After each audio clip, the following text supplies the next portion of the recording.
hari itu, kedamaian, ketenangan negeriku tiba-tiba terkoyak dan menjadi kelabu akibat perbuatan tangan-tangan kotor tanpa cinta.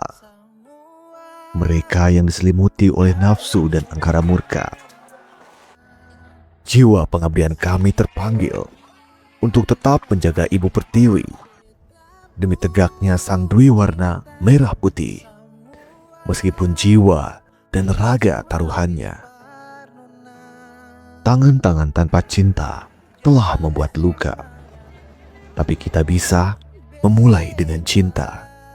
Rakyatku, bangsaku, mari kita bersatu untuk menciptakan kedamaian dan menghapus kebencian. Di saat itu, istri dan anak-anakku yang selalu setia memberi dukungan, semangat pengabdian, tersandra sekian hari dalam penuh kecemasan dan kepanikan yang tiada menentu. Hanya doa dan harapan yang bisa mereka panjatkan kepada Ilahi. Allah, ya Rahman, ya Rahim, lindungilah kami semua ya Allah. Di belakang Kak. Di belakang baru. Sabar ya nak ya, doain ayah di bawah selamat ya nak ya. Astagfirullah.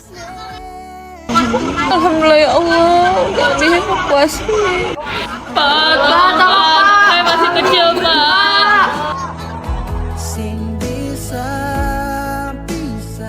Haus, dahaga dan lapar yang kami rasakan tidak jadi kendala bagi kami untuk tetap setia menjaga dan mempertahankan markas komando Korps Bayangkara kebanggaan kami. Karena ini adalah simbol kehormatan dan kesetiaan sebagai Bayangkara sejati. Rakyatku, bangsaku, dan kita semua bersama-sama kita hadapi ujian ini. Sedikit yang aku punya, ku ingin berbagi kepada masyarakat yang terdampak kerusuhan akibat ulah yang tak diinginkan. Mari kita berbagi dengan hati yang tulus. Terima kasih Bapak Ibu. Sedengar orang lain pun cerita,